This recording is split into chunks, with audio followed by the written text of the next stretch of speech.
All right, I thought I'd do a video on this repeater. This is the Retevis RT97S, and I thought I'd sweep the duplexer and see how it's doing here. So the first thing I did was I hooked up some cables, disconnected their cables, put in my cables. So the way you test this, I've done a video on duplexers before. You can search my website for it, or my channel. So this is the center of the duplexer. Here's the high port, the low port. Although I think the high-low is maybe, this is actually high, this is low the way they've tuned it. But anyway, this is going to the spectrum analyzer, and here I've already measured it, so I'll put in a picture here. And you can see, okay, it seems to be fine. It's doing what it's supposed to do, and we're getting about minus 70 dB of attenuation on the two sides, and so it looks like a normal device. Then I thought I'd measure it on my my VNA, my HP 80, what is it, an 8912, 8712 VNA, and I got very different results, and that's due to the dynamic range of the VNA being much better than the dynamic range of the signalet here. You can see that one side is much better than the other, going down to minus 100 dB, so the signalet just can't see those signals. And I'm wondering, why is one side so much better than the other side? So I looked a little closer at this duplexer, and it is a 6 cavity duplexer. But the center is on this cavity. So there are 2 cavities to the right and 3 cavities to the left. And so this path is much better than this path. So the high path is a much better attenuation than the low path. So I guess that's right. This is high frequency, this is low frequency. Okay.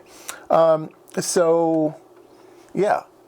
It measures minus 100 dB. Now, Alan over at W2AEW, he did a video once on tuning duplexers and mentioning that, yeah, your nano VNA is just not going to cut it. It just doesn't have enough dynamic range.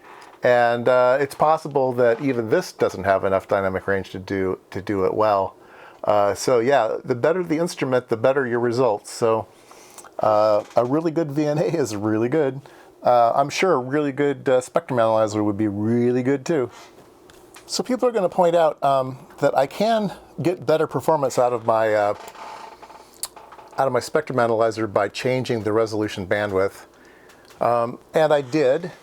You can barely see it here, but this is the sweep time. So the sweep time is 1 second, 2 second, 3 second, 4 second. It's going to be very long to sweep it. Now, it does go down. It does touch minus 90 dBm.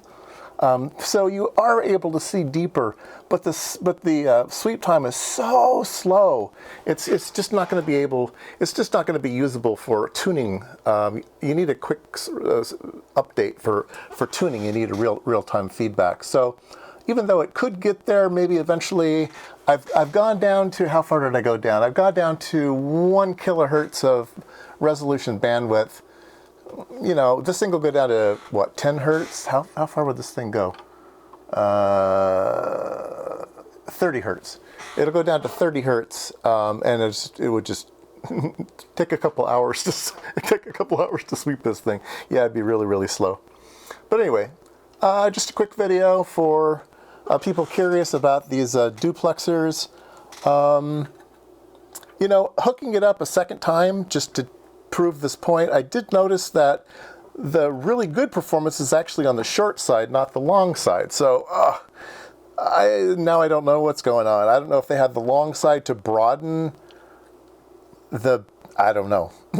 And now I'm confused why the short side is so much better than the long side, other than maybe somebody got lucky tweaking it. But yeah, that doesn't make any sense to me. Or maybe I'm just thinking about it wrong. I don't know. Maybe it's 3 cavity, and I might just be getting it wrong. I'd have to open it up, see inside. I'm not going to open it up. But anyway, yeah, it does seem to be better over here than over here. And the side that says low is actually being used for high frequency, and the side that says high is being used for low frequency. So yeah, go figure.